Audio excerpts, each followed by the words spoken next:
متشددانہ رجحانات کا حامل ہو گیا ہے.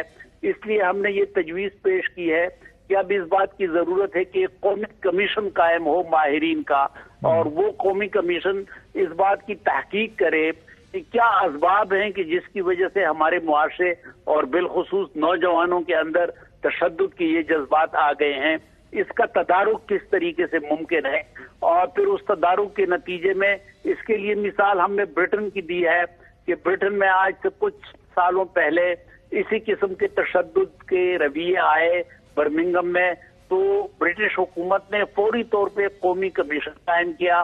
اس کے نتیجے میں فوری عدالتیں قائم ہوئی, ان عدالتوں نے 24 گھنٹے کام کیا اور جو ملزمان تھے ان کو سزائیں دی, اور اس کے بعد برٹن کے حالات جو تھے وہ امن کی طرف آ گئے.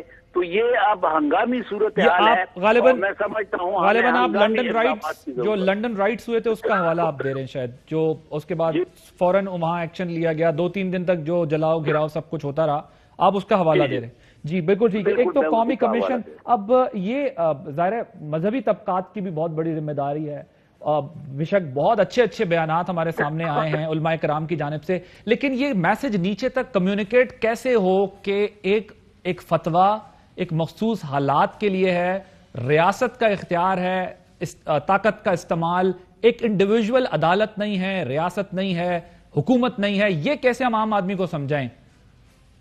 اس سلسلے میں ایک فتویٰ تو پہلے سے موجود ہے پیغام پاکستان کے نام سے, کہ جس پہ تمام علماء جو 5 ہمارے وفاق ہیں ان تمام جید علماء کرام کے خط ہیں, بشمول مولانا مفتی محمد تقی عثمانی صاحب, مفتی منیب الرحمان صاحب, حنیف جلندری صاحب, اہل حدیث اور شیعہ علماء. وہ پیغام پاکستان میں پہلا جو نقطہ ہے وہ یہ ہے کہ مسلح اقدام یہ صرف ریاست کا استحقاق ہے, کسی فرد کو یا کسی جتھے کو اس بات کی اجازت نہیں ہے کہ وہ قانون کو اپنے ہاتھ میں لے, خود ہی مدعی بنے, خود ہی گواہ بنے, خود ہی قاضی بنے, اور خود ہی پھر اس قضا کے نفاذ کی ذمہ داری بھی اپنے اوپر لے, اپنے سر تحمیل کی ذمہ داری بھی اپنے اوپر لے.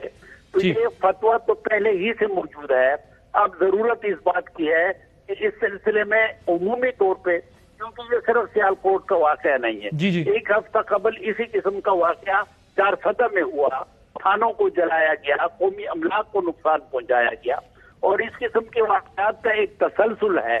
تو اس لیے میں یہ سمجھتا ہوں کہ اب ضروری ہو گیا ہے کہ ہم بھی ایک قومی کمیشن کی طرف جائیں, اور پھر اس قومی کمیشن کی سفارشات پہ عمل کریں, اور اس کے لیے اگر ہنگامی عدالتوں کی ضرورت ہو تو وہ 24 گھنٹے کام کرے اور فوراً سزا بھی ہو جائے, تاکہ ایک میسج جائے. اس وقت جو ہمارا قانونی نظام ہے اس کے اندر صورتحال یہ ہے کہ سالوں تک مقدمے چلتے ہیں اور وہ جرم جو ہے وہ لوگ بھول جاتے ہیں, تو سزا کی یقینیت نہیں ہے ہمارے معاشرے میں. بالکل, بہت بہت شکریہ قبلہ ایاز صاحب. مدر صاحب, قومی کمیشن, اور انہوں نے حوالہ بھی دیا کہ کس طرح کا قومی کمیشن ہو, یعنی اس کے پاس کوئی اختیار بھی ہو تاکہ مستقبل میں جو ہے وہ کسی حد تک ان چیزوں پر قابو پایا جا سکے.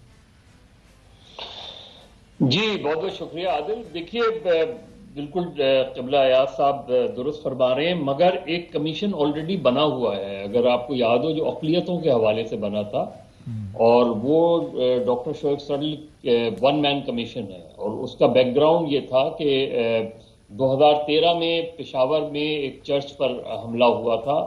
اس کے بعد وہ معاملہ سپریم کورٹ میں گیا, عدالت نے 2014 سے لے کے 2019 تک سپریم کورٹ کے لیول تک گیا, اور 2019 میں پھر اس کی فائنڈنگز یہ تھی کہ جی اس میں کوئی خاص پروگریس نہیں ہوئی. تو پھر سپریم کورٹ نے ہی 2019 میں 1 مین کمیشن بنایا تھا, اور اس کے ٹرمز آف ریفرنس بھی موجود ہیں, جس میں hate material, hate speech, minorities کو کس طریقے سے جابس کوٹا مائنورٹیز کا, وہ پوری اس میں ججمنٹ بھی موجود ہے, اور ججمنٹ میں یہ بھی لکھا ہوا ہے کہ کوئی پروگریس نہیں ہوئی 4 سال میں. اور پھر اس کمیشن کے ٹرمز آف ریفرنس بھی انہوں نے دیے کہ ان ٹرمز آف ریفرنس پہ وہ کمیشن کام کرے, اور وہ اب تک کام کر رہا ہے. اس میں پروگریس کیا ہے, پروگریس اچھی نہیں ہے, کیونکہ جب سپریم کورٹ کے لیول پہ عمل درآمد کا مسئلہ آیا تو 4 سال لگ گئے لیکن نہیں ہو سکا, اور سپریم کورٹ کو یہ لکھنا پڑا کہ کوئی پروگریس نہیں ہوئی ہے، اور پھر اس کمیشن ضرور بنائیں، لیکن مسئلہ آپ کے کرمنل جسٹس سسٹم کا ہے، لیکن وہ ایک طرف ہے جو انتہا پسندی ہے، جو عدم برداشت ہے ہماری یہاں، جی جی، وہ اس معاشرے کو تباہ کر رہی ہے۔ میں مظہر صاحب اسی طرف آ رہا تھا۔ اب ایک تو ظاہر ہے جو یہ ٹیکنیکل باتیں ہیں، اور ظاہر ہے کسی بھی ملک میں کوئی قانون آئین بنانے کے لیے آپ کو بہت سارے پہلوؤں کا جائزہ لینا پڑتا ہے، اور پھر اسی لیے بنایا جاتا ہے کہ اس پر عمل درآمد ہو، لیکن پاکستان میں بہت سارے قوانین ہیں، مسئلہ عمل درآمد کا ہی ہے، قوانین کم نہیں ہیں پاکستان کے اندر۔ اب جو بات مسئلہ یہ تو مائنورٹی کا آپ نے بھی حوالہ دے دیا، اور قبلہ صاحب نے بھی عدالتوں کا بھی ذکر کیا۔ آپ نے دیکھا ہوگا مولانا صاحب نے ایک ٹویٹ یا جو بیان دیا ہے اس کے پر احسن اقبال صاحب نے بھی ان کو کہا کہ بھائی اس پہ بڑا کھل کر آپ بات کریں، کلیئر کٹ بات کریں، انہوں نے اس کا جواب دیا احسن اقبال صاحب نے۔ لیکن مسئلہ صرف مائنورٹی کا نہیں ہے مظہر صاحب، یہاں تو مسلمان بھی مسلمان کو فتویٰ لگا کے یا الزام لگا کے فارغ کر دیتا ہے، تو اس کا مطلب یہ ہے کہ وہ جنونیت اس لیول پہ پہنچ چکی ہے جہاں پر آپ کو مائنورٹی دیکھنے کی ضرورت نہیں ہے، صرف اختلاف دیکھنے کی ضرورت ہے کہ کس کے ساتھ آپ اپنی سیٹلمنٹ کر سکتے ہیں مذہب کی آڑ میں۔ نہیں، وہ تو میں نے ایک پارٹنگ ریفرنس سے دیا تھا، مسئلہ ہی مسلمانوں کا آپس کا ہے۔ ہم نے لاکھوں لوگوں کی قربانیاں دے کے یہ ملک بنایا، اور پھر لاکھوں لوگوں کو اس کے بعد قتل کر دیا، کبھی زبان کے نام پر، کبھی مذہب کے نام پر، کبھی فرقے کے نام پر، کبھی سیاست کے نام پہ۔ آپ اٹھا کے تو دیکھیں کہ پچھلے 75 سالوں میں مسلمانوں نے مسلمانوں کو کتنا قتل کیا، کتنے لوگ مارے گئے۔ ہمیں احساس ہی نہیں ہوتا، ہم ذرا جائزہ تو لیں۔ ہم نے پھر ریاستی بیانیہ ہمارا انتہا پسندانہ بیانیہ بنتا چلا گیا، اس سے پھر انتہا پسند۔ دیکھیں مذہبی سیاسی جماعتیں آئیں، ان کا ایک رول تھا، انہوں نے پارلیمنٹری ڈیموکریسی کے ذریعے اپنا منشور آگے بڑھایا، وہ اسی منشور کے تحت کام کرتی۔ لیکن 80 کے بعد ہم نے دیکھا کہ مذہبی سیاسی جماعتیں بھی دباؤ میں آ گئی، کیونکہ انتہا پسند گروہوں کو ریاست نے نہ صرف انکریج کیا بلکہ وہ ریاستی بیانیے کی شکل بنتا چلا گیا۔ اور جب ایسا ریاستی بیانیے کی شکل بنتا چلا جائے گا تو سیاسی جماعتیں بھی پیچھے ہٹ جائیں گی، مذہبی جماعتیں بھی پیچھے ہٹ جائیں گی، اور پھر یہی ہوا کہ ہم نے دیکھا کہ وہ گروہ آگے آ گئے، وہ گروہ ڈومینیٹ کر گئے، جو گروہ صرف وہی عدم برداشت ہم نے، اور وہ عدم برداشت ہمیں سیاست میں بھی نظر آتا ہے۔ بالکل ٹھیک، اس کا تعلق دائیں اور بائیں بازو سے نہیں ہے، انتہا پسندی ہمیں بائیں بازو میں بھی نظر آتی ہے، دائیں بازو میں بھی نظر آتی ہے۔ جی ہاں بالکل ٹھیک۔ بڑی صاحب قوانین کمیشن بن جائے اچھی بات ہے، یہ جو ابھی مظہر صاحب بھی بات کر رہے ہیں کہ مسئلہ یہ ہے کہ وہ گروہ اتنے طاقتور ہو چکے ہیں کہ وہ گروہ جو ہے وہ قوانین بھی نہیں مانتے، وہ ادارے بھی نہیں مانتے، وہ کچھ بھی نہیں مانتے، وہ یہ مانتے ہیں کہ جو اس طرح میں نے ابتدائیے میں کہا، جو میں کہہ رہا ہوں وہ ٹھیک ہے، وہی حتمی ہے، جو میں نے سمجھا ہے وہی حتمی ہے، کوئی ڈائیلاگ نہیں ہے، کوئی بات نہیں ہے، کوئی دوسری رائے کی گنجائش ہی نہیں ہے۔ کہاں کھڑے اور کیسے آگے بڑھ سکتے ہیں؟ دیکھیے پہلی بات تو یہ کہ اس واقعے کی جتنا مذمت کی جائے، قابل مذمت واقعہ ہے، افسوسناک واقعہ ہے، شرمناک واقعہ ہے۔ دوسری بات یہ ہے کہ ایسے ہر چوتھے دن میں اور آپ بیٹھے ہوتے ہیں، مظہر بھائی، ہم سارے بیٹھے ہوتے ہیں، ہر چوتھے دن مذمتیں کر رہے ہوتے ہیں، شرم کا اظہار کر رہے ہوتے ہیں، ہر چوتھے دن رو رہے ہوتے ہیں۔ آج مجھے پتہ نہیں کیوں دل کر رہا ہے کہ کاش ہماری پوری 22 کروڑ قرآن ترجمے کے ساتھ پڑھ لیتی، قرآن سمجھ کے پڑھ لیتی کہ ہمارا اللہ ہمیں کیا کہہ رہا ہے۔ کاش ہم سب کو اسوہ حسنہ رسول اللہ صلی اللہ علیہ وسلم، جن پر میری اور آپ سب کی، ہم سب کی جان قربان، انہوں نے کیا فرمایا ہے، کاش ان کی کوئی چند سنتیں، چند قول، ان کی زندگی ایک مرتبہ صرف پڑھ لی ہوتی۔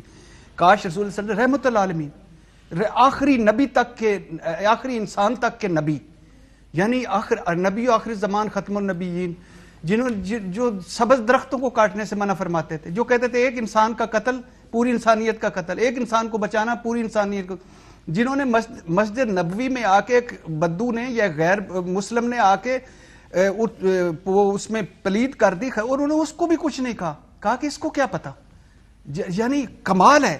اور جو کہتے ہیں کہ فصلوں کو نہ اجاڑو، جو پرندوں اور جانوروں کے دکھوں پر غمزدہ ہو جاتے تھے، اس نبی کے ماننے والے، توہین رسالت فرانس میں ہوتی ہے، اپنے بندوں کو، نبی کے ماننے والے نبی کے ماننے والوں کو مار رہے ہوتے ہیں۔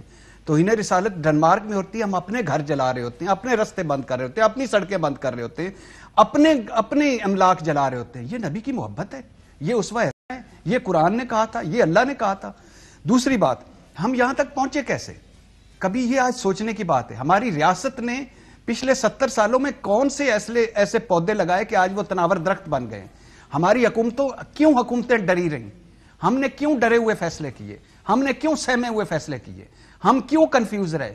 ہم نے کیوں اپنے وقتی فائدوں کے لیے یہاں تک پہنچ گئے کہ اب ہجوم آتا ہے, مجھے وہ آئے گا اٹھا کے کہے گا یہ وہ شخص ہے جس نے ہمارے مذہبی مجروح کیے ہیں, پکڑ کے مار دو. مشال کبھی دی سزا ہم نے جس کو مارا گیا تھا, بعد میں کیا ثابت ہوئی؟ شریفہ بی بی برہنہ پھرائی, کبھی ملی سزا کسی کو؟ جو بھٹے میں جو عیسائی کپل جلایا گیا تھا, کبھی سزا ملی اس کو؟ اس کے علاوہ ہجوم نے پولیس کے بندے مار دیے, کبھی ملی سزا؟ پتہ چلا کیا ہوا؟ ریاست نے گھٹنے ٹیک دیے. جو پولیس نے ہجوم کو مارا کبھی اس پہ ملا؟ ہم جانوروں سے بدتر ہو چکے ہیں, ہم وحشی درندے ہو چکے ہیں, ذہنی آلودگی میں گرے ہوئے ہیں. ہم انسان نہیں رہے, خدا کی قسم یہ معاشرہ انسانوں کا معاشرہ نہیں رہا, یہ معاشرہ جانوروں سے کوئی اخلاقی قدر نہیں رہی. رسول اللہ صلی اللہ علیہ وسلم نے فرمایا جھوٹ بولنا ہے, غیبت کرنا, انہوں نے فرمایا غیبت گناہ کبیرہ ہے. انہوں نے فرمایا ملاوٹ کرو, انہوں نے فرمایا 2 نمبریاں کرو, جیرے بلیڈ بن جاؤ, بنارسی ٹھگ بن جاؤ. انہوں نے فرمایا حقوق اللہ تعالیٰ حقوق العباد معاف کر دے گا, حقوق اللہ معاف کر دے گا, حقوق العباد نہیں معاف کرے گا. ہم ایک انسان دوسرے انسان کے ساتھ کیسا برتاؤ کر رہے ہیں؟ یہ جو مارا ہے جس طرح, کیا رسول اللہ صلی اللہ علیہ وسلم کی ریاست مدینہ ہوتی, نبی خود ہوتے, یہ اسی طرح سری لنکن میں مان لیا اس نے کوئی جرم کیا, کیا اس کو صفائی کا موقع نہ ملتا؟ کیا اس کو تحقیق یا تفتیش نہ ہوتی؟ کہہ رہے ہیں پوسٹر پھاڑنے کے اوپر جو ہے کیا اس کے, میں کہہ رہا ہوں کہ یہ سارا واقعہ میں کہہ رہا ہوں مان لیا جو بھی کیا, چھوڑ دیں اس بحث کو. کیا اس کو کوئی عدالت, کوئی قانون, کوئی کچھ نہ ہوتا؟ یہ ثانوی باتیں ہیں. ہم اتنے اوور بکڈ ہیں قوانین میں, قوانین پہ عمل نہیں ہوتا. اور یہ طاقتور نہیں ہوئے, یہ ہجوم طاقتور نہیں ہوئے, یہ گروہ طاقتور نہیں ہوئے. ریاست کمزور ہو گئی, حکومت کمزور ہو گئی, قانون کمزور ہو گیا. جہاں یہ ہمیں برطانیہ کی مثالیں نہ دیں, وہ مہذب معاشرے ہیں. یورپ کی مثالیں نہ دیں, وہ مہذب معاشرے. جہالت نہ آچ رہی ہے گھر گھر. نہیں, مگر قبلہ ایاز صاحب غالباً اس بات کو ریفر کر رہے تھے کہ جو لنڈن رائٹس ہوئے 2 دن وہاں بھی ریاست یا حکومت خاموش رہی, لیکن جب فیصلہ کیا گیا کہ اب یہ تھما ہے معاملہ, پھر کیمرہ ریکارڈنگز نکالی گئیں, پھر ٹرائل, سپیڈی ٹرائل ہوئے, پھر ایک کو سزا ہوئی, اور اس طرح کی سزا ہوئی کہ پھر دوبارہ جو ہے وہ کوئی جرات نہ کرے. اور اس سے ایک اور سبق ملتا ہے کہ اگر قانون اور ریاست ڈھیلی ڈھالے انداز سے جو ایلیمنٹس ہیں جو وائلنس کریٹ کرتے ہیں ان کو ڈیل کرتے ہیں, تو پھر یہ سلسلہ چلتا رہتا ہے. اور اگر ریاست اسرٹ کرتی ہے, ایکشن لیتی ہے, تو پھر اس کے بعد سالوں تک جو ہے وہ آرام آ جاتا ہے. جان یہ بڑی خوبصورت بات جو آپ نے کر دی ہے, لیکن یہ بات اس پروگرام تک کی ہے. یہ کچھ نہیں ہونا, تو ہم نے عمل درآمد تو نہیں کرنا. ہم نے بات کرنی, انہوں نے کچھ نہیں کرنا. بلیو می, انہوں نے کچھ نہیں کرنا, یہ کچھ بھی نہیں کر سکتے. دوسری بات, یہ تینوں لے لیں, آپ یہ ہم بہت ایک تباہی کے دھیانے پہ پہنچے ہوئے ہیں. انقلاب فرانس لے لیں, انقلاب ایران لے لیں, یا انقلاب روس لے لیں. ہمارے یہاں انقلاب نہیں آتا, ہم اس قابل نہیں ہیں, ہم ابھی بڑے چھتر کھانے ہم نے. صحیح بات. تو ان تینوں چیزوں میں کیا کامن کیا چیز؟ لفظ یہ اچھا ہے کہ ہم اس قابل نہیں, آپ اس قابل بھی چھوڑ دیں, کیونکہ ہم وہاں گر چکے ہیں کہ اللہ ہم سے ناراض ہے, جہاں پہ رحمت نہیں آ رہی. یار یہ سری لنکن جس طرح مارا گیا, میرا اللہ تو اس کا بھی اللہ تھا. میں آپ دونوں کی اجازت سے ایک واقعہ, آخری 2 جملے, یعنی ہم یہ تینوں انقلاب فرانس, ایران, روس کس طرح کب آئے؟ جب بے روزگاری انتہا کو تھی, جب غربت انتہا کو تھی, اور جب حکومت کمزور تھی, حکومت کا ڈھانچہ کمزور تھا. تینوں چیزیں ہم میں موجود ہیں, لیکن چونکہ اللہ ہم سے ناراض ہے. یہ میرے جو نبی ہیں, میرے نبی جو ہیں, یہ اس سری لنکن کے بھی نبی تھے. میرا اللہ جو ہے اس سری لنکن کا بھی اللہ تھا. میرا اس طرح چڑی, اس طرح بلی, اس طرح کتے کو نہیں مارا جا سکتا جس طرح اس کو مارا گیا ہے. اور کس کے نام پہ مارا گیا؟ نبی کے. باہر جب جائیں گے ہمارا کیا امیج بنے گا؟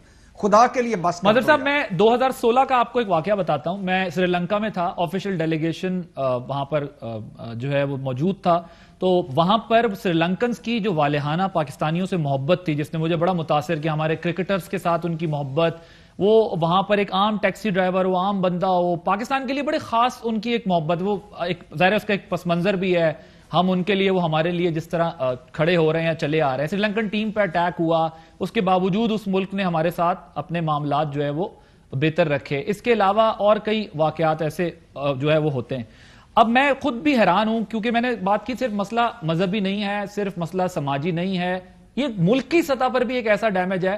ٹھیک ہے, وزیر اعظم نے کال کی ان کے صدر کو, بات کی, سب کچھ کیا ہوگا, لیکن اس وقت وہاں کیا فیلنگ ہوگی ہمارے لیے؟ ٹھیک ہے ہم جتنی مذمت کر لیں کچھ کر لیں، لیکن وہاں اس وقت ہمارے لیے کیا جذبات ہوں گے کہ ہم تو پاکستان جیسے ملک کے بارے میں یہ رائے رکھتے ہیں یا یہ ایسا سوچتے ہیں، اور آج ہم کہاں کھڑے ہیں؟ میرے پاس الفاظ نہیں ہیں. I don't know how to explain this. بس میں نے آپ کے سامنے ایک پس منظر رکھنے کی کوشش کی کہ جتنا پیار محبت ان لوگوں نے دی اور جتنا وہ پاکستانیوں سے پیار کرتے ہیں، آج کس طرح وہاں مطلب کسی بھی دشمن کے لیے آسان ہوگا یہ سمجھانا کہ دیکھو یہ کرتے ہیں. عادل میں بھی جا چکا ہوں، میں وہ انٹرنیشنل جرنلسٹ فیکٹ فائنڈنگ اس میں گیا تھا جب تامل اور سینالیز کا بہت زیادہ جھگڑا چل رہا تھا. جی جی. اور تامل اور سینالیز جرنلسٹ بھی بہت ڈیوائیڈڈ تھے، تو وہ جو بہت سے کیسز تھے ان کو ہم اس کو پروو کرنے گئے تھے. اور بالکل آپ نے درست کہا، بہت ہی سادہ لوگ ہیں. یعنی ایون میں نے ریسٹورینٹس میں دیکھا کہ لوگ ہاتھوں سے دال چاول کھاتے ہیں، جو بھی ان کے کھانا وانے کا اسٹائل تھا. تو وہ بہت ہی ڈفرینٹ قسم کے میرے خیال میں. اور آپ کو یاد ہے کہ ایک پیریڈ آیا تھا اس کے بعد جب یہ تامل ایشو ہو گیا تھا، اور پاکستانیوں کو تاملز جو ہے یہ سسپیکٹ کر رہے تھے کہ پاکستانیوں نے جو گورنمنٹ کی اس وقت کی گورنمنٹ کی مدد کی اور کی تھی مدد، انہوں نے بھی ہماری مدد کی تھی. اس وقت سری لنکا میں بھی کچھ ایسے واقعات ہوئے تھے، اور یہ وہاں کا جو ایکسٹریمسٹ ایلیمنٹ ہے وہ ضرور اس چیز کو ایکسپلائٹ کر سکتا ہے. اس لیے کہ وہاں جو مسلمان رہتے ہیں ان کے لیے مشکلات کھڑی ہو سکتی ہیں. اس چیز کا میرے خیال میں تو فارن منسٹر، کیونکہ وہ اکثر فارن ٹورز پہ رہتے ہیں، تو انہیں ضرور جانا چاہیے تھا. میرا خیال ہے انہیں فوری طور پہ ادھر جانا چاہیے تھا. ادھر آ کے ان کی جو ہے مسز سے ملنا چاہیے تھا جو ہیں یہاں. فارن منسٹر کو صرف بیانات دینے اور ٹیلی فون سے، درست بات. وہ اتنا بڑا واقعہ ہے کہ اس میں نہ صرف یہ کہ شاہ محمود قریشی صاحب کو وہاں جانا چاہیے فوری طور پہ، ان کی وڈو کے پاس جانا چاہیے، ان کی فیملی کے پاس جانا چاہیے، ان کے بچوں کے پاس جانا چاہیے. یہ چیز ایک بہت ہی امپورٹنٹ ہوتی ہے ایک ایسے، کیونکہ یہ نارمل ایک کلنگ نہیں ہے، یہ بربریت ہے. اس کو محض مرڈر ہم نہیں کہہ سکتے، یہ بربریت کا بہت ہی ہلا دینا والا واقعہ ہے. اس لیے اس کے ریپرکشنز، جو میں کل سے یہ بات کہہ رہا ہوں کہ اس کے جو بین الاقوامی اثرات ہیں اس کا شاید ہمیں اندازہ نہیں ہو پا رہا. سر میں اسی بات کو آپ نے ایک مخصوص وقت کی حالات کی بات کی، ویسے مجھے بریک لینے کا کہا جا رہا ہے، لیکن میں اسی کانٹیکس میں آپ کے سامنے یہ بات رکھنا چاہ رہا تھا کہ جب آپ جانتے ہیں، ہم سب جانتے ہیں جو آفیشلی وہاں وزٹ کر چکے ہیں یا جو ہماری گورنمنٹس ہیں وہ جانتی ہیں کہ کتنے پریشر میں سری لنکا پاکستان کے ساتھ اپنے تعلقات کو مینٹین کرتا ہے انڈیا کے دباؤ کے باوجود. انڈیا کی وہاں پر بہت ساری ایسی ایکٹیویٹیز ہیں جس کی وجہ سے وہ پریشر میں بھی رہتے ہیں، لیکن پھر بھی وہ پاکستان کے ساتھ اپنی ریلیشن شپ بلڈنگ میں جو ہے وہ کوئی کسر نہیں اٹھا رکھتے. لیکن اس کے باوجود اس قسم کے واقعے کا ہونا، صرف میں بار بار جو آپ بھی بات کہہ رہے ہیں میں بھی کہہ رہا ہوں، اس کا صرف مذہبی یا معاشرتی معاملہ نہیں ہے، یہ ایک سفارتی معاملہ بھی ہے جس کو بہت دھیان سے احتیاط سے آگے لے کے چلنے کی ضرورت ہے کہ جس کی ایکسپلائٹیشن ہو سکتی ہے. ایک بریک کے بعد اس پہ مزید بات ہو. Welcome back. بٹی صاحب، ایک تو جو ہم ابھی بات کر رہے ہیں اس کا آپ کی امپیکٹ آئے گا ڈپلومیسی کے اوپر بھی، اس کو بھی کور کریں. مظہر صاحب کا یہ خیال ہے کہ ہمارے فارن منسٹر فورن وہاں پر جائیں اور ان کی داد رسی کریں. ایک دوسری چیز یہ ہے کہ پولیس کی بھی آپ نے دیکھا کچھ فوٹیجز، پولیس والے بہت کم تعداد میں جب یہ واقعہ ہوا اس طرح کا، اور پھر اس کے بعد پولیس اب ظاہر ہے کافی ایکٹیو ہے. پولیس کے پاس کتنی کوئی سپیس ہے اس قسم کے واقعات میں؟ جب آگے جاتے ہیں پھر کیا ہوتا ہے؟ You know that. اچھا، پہلی بات تو یہ کہ یہ بالکل مظہر بھائی بھی ٹھیک کہہ رہے ہیں اور آپ نے بھی بالکل ٹھیک کہا. جو ہمارا باہر تاثر جا رہا ہے، جو امیج جا رہا ہے، وحشیوں کی قوم، درندوں کی قوم، جانوروں کی قوم، کوئی قانون نہیں، کوئی حکومت نہیں، کوئی ریاست نہیں. ہم اپنا امیج، ہم مظہر صاحب اگلے دن بات کر رہے تھے، ہم بات کرتے ہیں بھارت میں کیا انتہا پسندی ہو رہی ہے، مقبوضہ کشمیر میں کیا ظلم ہو رہے ہیں، فلاں جگہ کیا ظلم ہے. اور اپنے یہاں بھی تو دیکھو نا، کبھی آپ چیف جسٹس کے چیمبر میں توڑ پھوڑ کر رہے ہوتے ہو، کبھی ہائی کورٹ کی شیشے توڑ رہے ہوتے ہو، کبھی بندے پولیس مار رہی ہوتی ہے، کبھی پولیس بندے مار رہی ہوتی ہے، کبھی آپ زندہ جلا رہے ہوتے ہو، کبھی سڑکوں پہ دن دہاڑے قتل کر رہے ہوتے ہو. تو یہ امیج کیا جائے گا ایز اے بحثیت قوم؟ پھر کہتے ہو کہ ہمارے یہاں کھیل کے میدان کیوں آباد نہیں، پھر کہتے ہو دنیا مہذب دنیا ہم سے رابطہ کیوں نہیں کرتی، پھر کہتے ہو کہ ہمیں ہماری بار کوئی عزت کیوں نہیں. اور یہ ذہن میں رکھیں کہ انڈین لابی کے سٹرونگ ہونے کے باوجود سری لنکا آپ کے ساتھ بہترین تعلقات اپنے مینٹین کرنے کی کوشش کرتا ہے. سوچئے کہ بھارتی میڈیا اس کو کس طرح اچھال رہا ہوگا، اور بھارت تو سفارتکاری میں کیا کمال وہ جھوٹ کو سچ ثابت کر دیتا ہے. یہ تو سچ ہے. تو دوسری بات اس میں، حالانکہ پولیس کو ثانیہ ماڈل ٹاؤن کے بعد اور اب جو پولیس کا ہر مظاہرے میں، ہر دھرنے میں، ہر لانگ مارچ میں جو حال ہو چکا ہے نا، اس کے بعد مجھے تو ان کو لگتا تھا کہ یہ سارے ان کو چھٹی کر جانا چاہیے، ریزائن کر جانا چاہیے. جس طرح بندے مروا کے بیچارے وہ اینڈ پہ ریاست گھٹنے، حکومت گھٹنے ٹیک دیتی ہے، وہ کھڑے رہتے ہیں.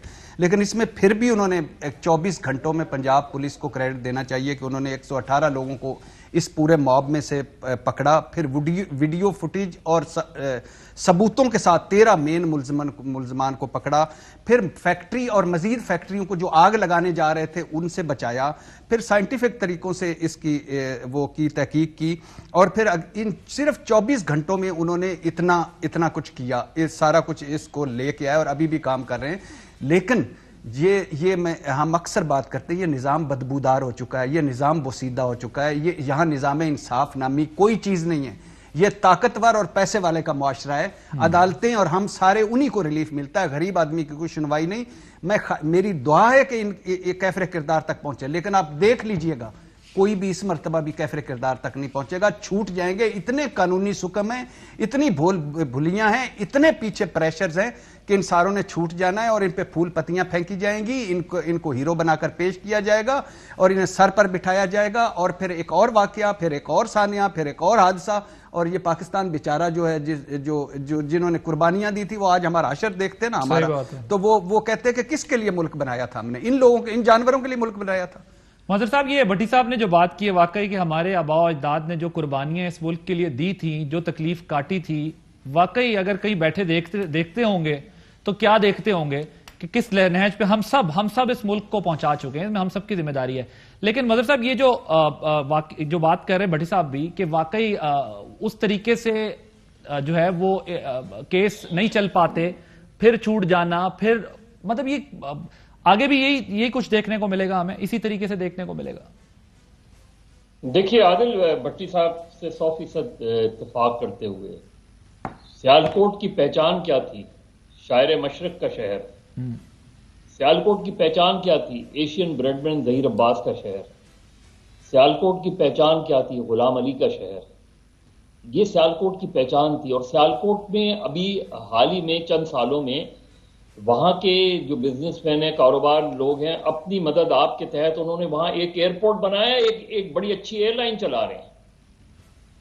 ایک یہ امیج ہے سیالکوٹ. سر، شعیب ملک ایک ایسا کرکٹر دیا 99 سے لے کر آج تک، فٹنس دیکھیں نا تو ایک یہ امیج ہے.